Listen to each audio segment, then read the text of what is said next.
প্রসঙ্গক্রমে নওজোয়ান ছেলেরা এটা মনে রাখো বাপ, এক নারী এবং নারীর প্রতি আসক্তি, এইটা তো একটা মৌলিক মানুষের স্বভাবজাত বিষয়, যে মানুষের অস্তিত্বের ভিতরে আল্লাহ তাআলা এটা দিয়েছেন। কিন্তু সেইটা কেউ যদি নেককার স্ত্রীর জন্য অপেক্ষা করে আর আল্লাহর কাছে দোয়া করে, আর নেককার স্ত্রী, চরিত্রবান স্ত্রী মিলে, আল্লাহর কসম, তো পৃথিবীতেই তার ঘরে, তার জীবনে জান্নাতের সুখ বিরাজ করে।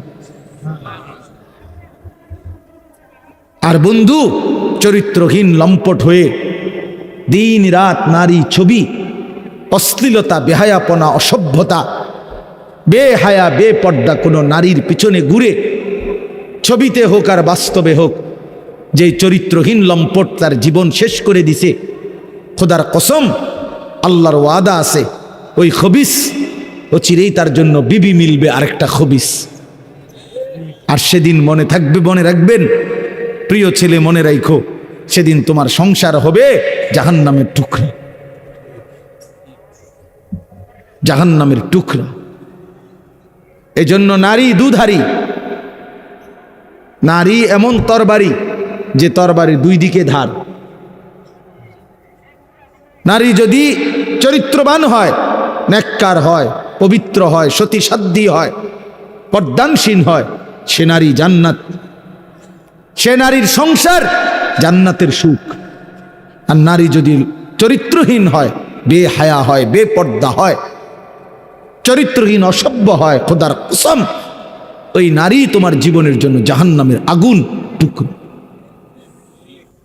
এই জন্য তুমি মনে রাখো বন্ধু, আজকের এই চরিত্রহীনতা আগামী দিনে তোমাকে এর সুদ দিতে হবে। এটা স্পষ্ট আছে কিতাবে, আমার কাছে আরবি কিতাব আছে। ইমাম শাফিঈ রাহমাতুল্লাহ আলাইহি বলছেন, আয-জিনা কারজুন, জিনা ব্যভিচার, বিবাহ বহির্ভূত নারীর সাথে, মেয়ের সাথে যে কোনো রকমের সম্পর্ককে জিনা বলে। জিনা ব্যভিচার শুধু লজ্জাস্থানের জিনা না, বিবাহ বহির্ভূত। হাসো, হাসলে ভালো, কারণ কিছুটা প্রতিবন্ধী যারা হয় তারা হাসে, যাদের মানসিক সমস্যা, ব্রেনে ডিস্টার্ব, সে গুনাহের কথা বললেও তার হাসি আসে, যে আমারই তো কইতেছে, তখন সে বুঝে যে আমি অসভ্যরই তো কইতেছি। বুঝেন নাই? তখন এটা বুঝাই যায় যে সে যে কিছুটা প্রতিবন্ধী, এটা তখন বোঝা যায়। বুঝছেন? তো এই জন্য বললাম যে এইটা আয-জিনা কারজুন।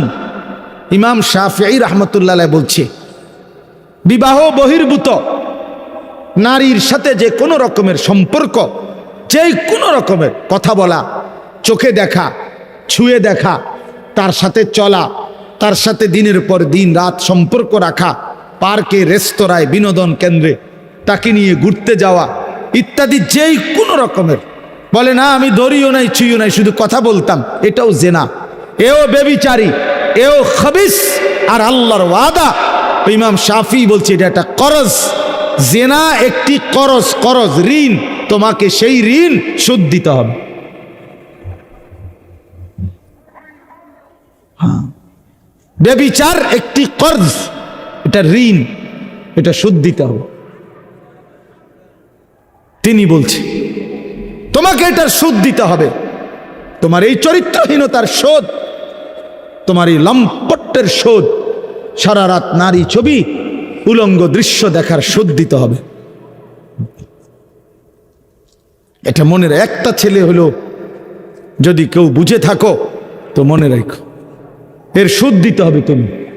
চিরেই তোমার জীবনে একটা খবিস মিলবে, সেই খবিস তোমার জীবনটা তখন জাহান্নামের টুকরা বানায় ফেলবে।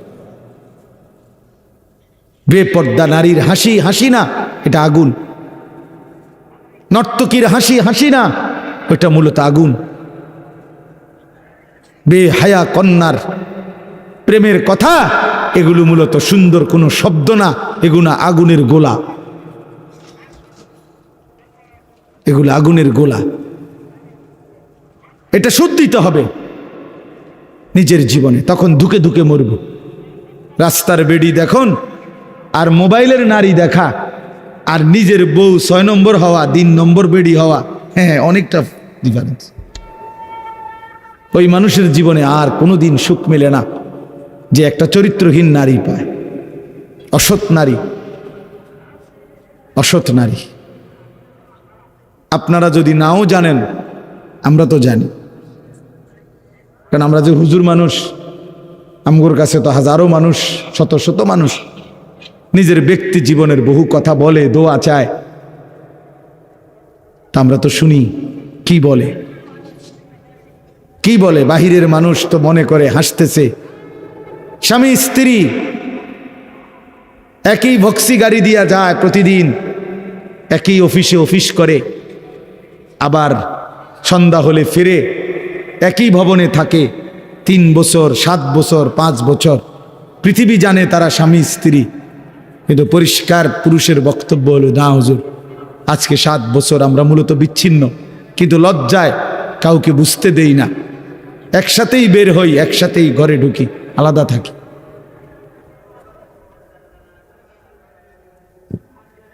হ্যাঁ, স্বামী এক জায়গায়, স্ত্রী এক জায়গায়।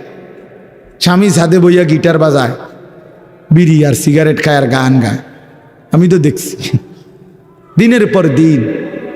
বেচারা গান গায়, সারা রাত গিটার বাজায় আর একটা একটা করে সিগারেট খায় আর গান গায়। গানও মাশাআল্লাহ, গানও না, গানের জাতও না,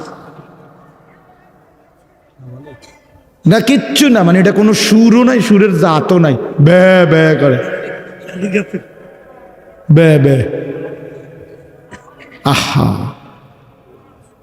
আল্লাহ মাফ করে দেন, আল্লাহ মাফ করে দেন। প্রিয় যুবক, চরিত্রহীন হয়েও না, তোমার জীবন দিয়ে এটার খেসারত দিতে হবে। তোমার অপকর্মের দায়ভার আল্লাহর কসম অন্য কেউ নিবে না। তোমার লাম্পট্য, তোমার অসভ্যতা, তোমার অসভ্যতার দায়ভার কেউ নিবে না, তোমাকেই শোধ দিতে হবে। বললাম না, এটা কর্জ, ঋণ, এটা সুদ, ঋণ শোধ করতে হয়, ঋণ শোধ দিতে হয়। হ্যাঁ, আল্লাহ আমাদেরকে মাফ করে দেন। আমি মনে করাই দিলাম, যদি কোনো ছেলে বোঝো তো ছেড়ে দাও, এক পবিত্র নারীর জন্য অপেক্ষা করো, এক হালাল স্ত্রীর জন্য অপেক্ষা করো। এই পৃথিবীতে এখনো আছে পবিত্র নারী, চরিত্রবান নারী আছে, যে আল্লাহর কাছে চায়, আনা ইনদা যন্নি আব্দি বি। হাদিসে কুদসিতে আছে, আল্লাহ বলছে, বান্দা আমার ব্যাপারে যেমনটা ধারণা করে, আমি আমার বান্দার সাথে তেমন আচরণই করি, আমি তেমন আচরণ করি। অতএব আমার বান্দা যদি দিল থেকে ইখলাসের সাথে নিজেকে পবিত্র রেখে, গুনাহ থেকে মুক্ত রেখে যদি অপেক্ষা করে যে আল্লাহ, আমি একজন সতীসাধ্যী নেককার চরিত্রবান নারী চাই, আল্লাহর কসম মিলেই যাবে, মিলেই যাবে, কোনো সন্দেহ নেই, কোনো সন্দেহ নেই। তুমি যদি বলো কই ভালো মানুষ তো দেখি না, না তোমার কাছে ভালো মানুষ প্রতিদিন তোমার কাছে আইয়া ঘুরতে হইব বা জানাইয়া যাইতে হইব যে ভাই চিনচিন নিয়ে আমি যে ভালো মানুষ, আপনার লিস্ট লিখকে রাখেন। এটা কি কোনো নিয়ম হইল কি? আপনার কাছে আইয়া সমস্ত ভালো মানুষ দেখা করে যাইতে হইব একবার আইয়া? এটা কে আইন করছে? এটা এটা কোন আইনের কথা? অনেক মানুষ দেখেন না, চা দোকানে বৈশা বিড়ি খাইতে খাইতে করতে ভালো মানুষ আসেনি অনকেন না, করতে পার ভালো মানুষ তো একমাত্র আমনে চাচা, পৃথিবীর শেষ ভালো মানুষ তো আমনে। আমনে এই যে বিড়ি খাবেন না, আমনে বিড়ির গন্ধে কাছে যাওন জানা, আমনেই পৃথিবীর আখেরি ভালো মানুষ। কোনো কারণে যদি আমনে মারা যান তো পৃথিবী শেষ না, এরপরে আর করতে গাইব, উনি তো টোয়াইয়ে পায় না। উনি চা দোয়ানে বইয়া বইয়া বিড়ি খায় আর ভালো মানুষ টোয়ায়, বেউকুফ কোথাকার। ভালো মানুষ কি আর বিড়ি খায়? ভালো মানুষ কি আর চা দোয়ানে বেড়ি চায়, টেলিভিশন দেখে? আল্লাহ আমাদেরকে আকল দান করেন, বিবেক দান করেন। ওই কথাটা বলতেছিলাম, নবী সাল্লাল্লাহু আলাইহি ওয়াসাল্লাম বলছেন, এই তাম দুনিয়া একজন মানুষ যা কিছু অর্জন করে দুনিয়াবি, তার মধ্যে সর্বশ্রেষ্ঠ অর্জন হলো আল মারআতুস সালিহা, একজন সতী সাধ্বী চরিত্রবান পবিত্র নেককার প্রেমময়ী ভালোবাসার এক নারী, এক স্ত্রী, এটা তার জীবনের সবচেয়ে বড় দুনিয়ার অর্জন।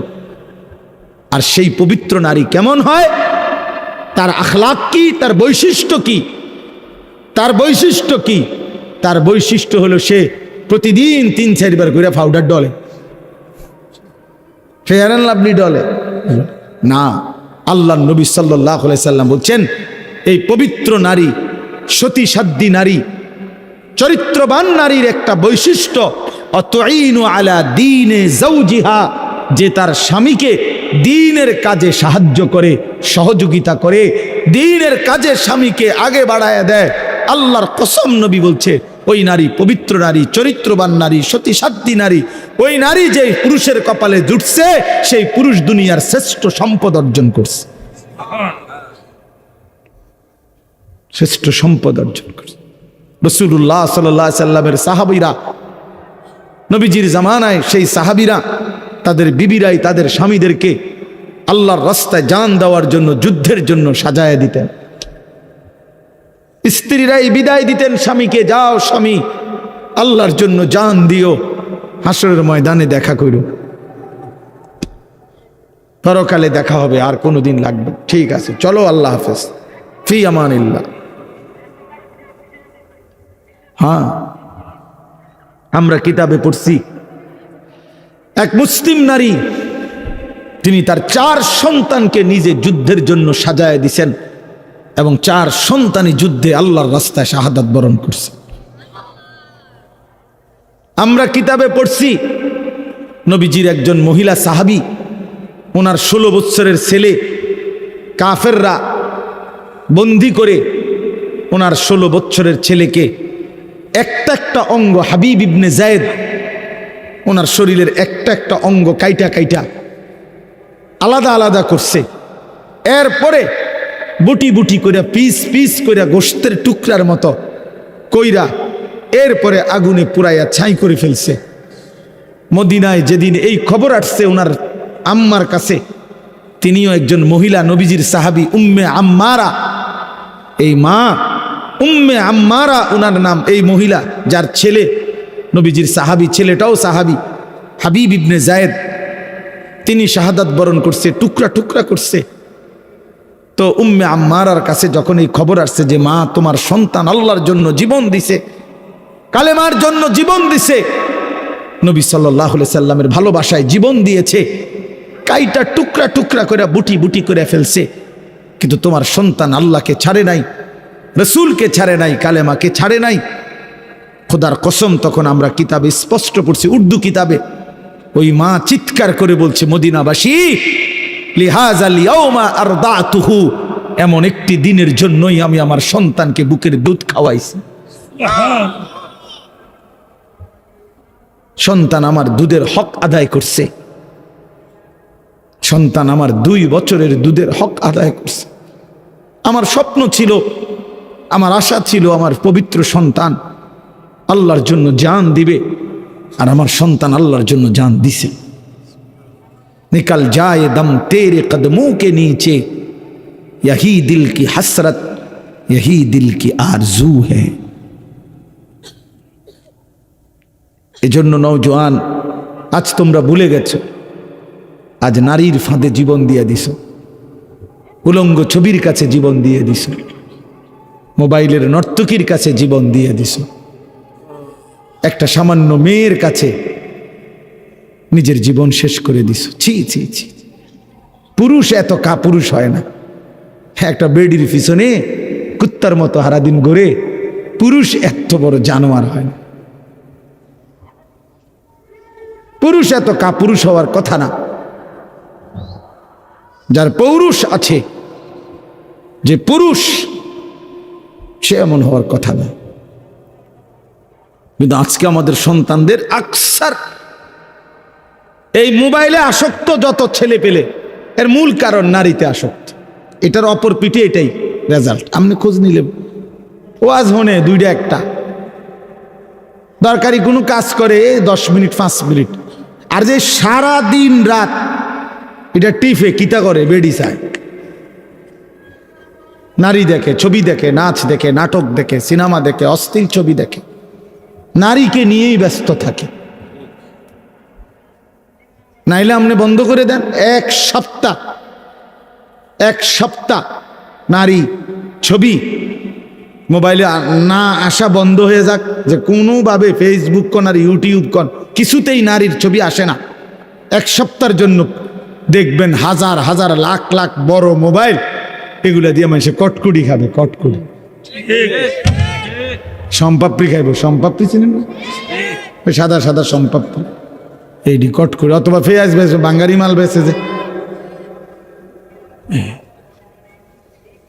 এই জন্য এটা দরকার। প্রিয় বন্ধু, প্রিয় বাবা, বুঝা উচিত একজন নারী অস্বীকার করার কোনো বিষয় না। পুরুষ যেমন আল্লাহর সৃষ্টি, নারীও আল্লাহর সৃষ্টি। নারীর প্রতি পুরুষের আসক্তি, পুরুষের প্রতি নারীর আসক্তি, এই আসক্তি, এই বন্ধন, এই প্রেম, এই ভালোবাসা, এই আন্তরিকতা, এই মহব্বত, এই হৃদয়ের টান, এটা যদি না থাকতো তো মানব প্রজন্ম আজকের এই পর্যন্ত আসতো না। মানুষের এই ক্রমধারা কি এখান পর্যন্ত আসতো? এক স্বামী স্ত্রীর পবিত্র বন্ধন, একে অপরের প্রতি অকৃত্রিম ভালোবাসা, স্বামী স্ত্রীর একান্ত মিলন। তো এইটুকুর বরকতে মহান আল্লাহর ইচ্ছায় প্রজন্ম এভাবে আগাইছে। তাহলে এটা তো দূষণীয় না, হালাল যেটা সেটা তো দূষণীয় না। রাসূলুল্লাহ সাল্লাল্লাহু আলাইহি ওয়াসাল্লাম বলছেন, পবিত্র স্ত্রী তার মুখে যদি কেউ খাবারের লোকমা তুলে দেয়, হাত্তাল লোকমাতা ফি ইমরাতিহি, নবীজি বলছেন কেউ যদি তার হালাল স্ত্রীর মুখে এক লোকমা খাবার, একটা রুটি, সামান্য একটু খাবারও তুলে দেয়, আল্লাহ রাসূল সাল্লাল্লাহু আলাইহি সাল্লাম বলছেন আল্লাহ তাআলা তাকে আল্লাহর রাস্তায় সাদাকা করার সওয়াব দান করেন। নবী সাল্লাল্লাহু আলাইহি সাল্লাম বলছেন ওয়াফি বুদআ আহাদিকুম সাদাকা, পবিত্র স্বামী স্ত্রী যদি মিলিত হয় তো আল্লাহ তাআলা সেখানেও সাদাকার সওয়াব দান করে। সাহাবী জিজ্ঞেস করছে, ইয়া রাসূলুল্লাহ, মনের চাহিদা পূরণ করলেও সওয়াব হয়? আল্লাহর নবী বললেন, সেটা যদি ভিন্ন অনুমতি নাই এমন নারীর সাথে যদি পূরণ করে সেখানে কি গুনাহ হয়? তিনি বললেন হ্যাঁ গুনাহ হয়। কয় তাহলে এখানেও নেকি হয়? সেখানে গুনাহ হইলে এখানে নেকি হয়। এজন্য বন্ধু, আল্লাহ তাআলা প্রত্যেক নিষিদ্ধ বিষয়ের বিপরীতে বৈধ হালাল পন্থা আল্লাহ রাখছেন। যিনি মদ হারাম করেছেন তিনি মধু হালাল করেছেন, যিনি সুদ হারাম করেছেন তিনি ব্যবসা হালাল করেছেন, যিনি ভিন নারী দেখা হারাম করেছেন তিনি বিবাহ হালাল করেছেন। এমন কোনো বিষয় নাই বান্দার যেটা চাহিদা আছে অথচ সেই চাহিদা পূরণের বৈধ কোনো পন্থা আল্লাহ দেন নাই। খোদার কসম, এমন চাহিদা মানুষের মধ্যে নাই, এটা হতে পারে না। কারণ প্রতিটি চাহিদাও দিছেন আল্লাহ, সেই চাহিদা পূরণের হালাল পন্থা নির্ধারণ করে দিছেন, সেটাও আল্লাহ করছেন। আজকে অনেক মা বোন হয়তো পর্দার আড়ালে আছেন, শুনতেছেন, আপনাদেরকেও বলি, বেপর্দা নারী, বেহায়া নারী, বেহায়া কন্যা, তার বাস্তবিক অর্থে সামাজিক কোনো মর্যাদা নাই। ইসলামের দৃষ্টিতে, মানবতার দৃষ্টিতে, ইনসাফের দৃষ্টিতে, বিবেকের দৃষ্টিতে তার কোনো সম্মান নাই, ইজ্জত নাই। বেপর্দা নারী তো শোপিস, উপভোগের পণ্য। বেপর্দা নারী তো প্রদর্শনের বস্তু, প্রদর্শনের বস্তু, যে নিজেকে প্রদর্শন করে বেড়ায়।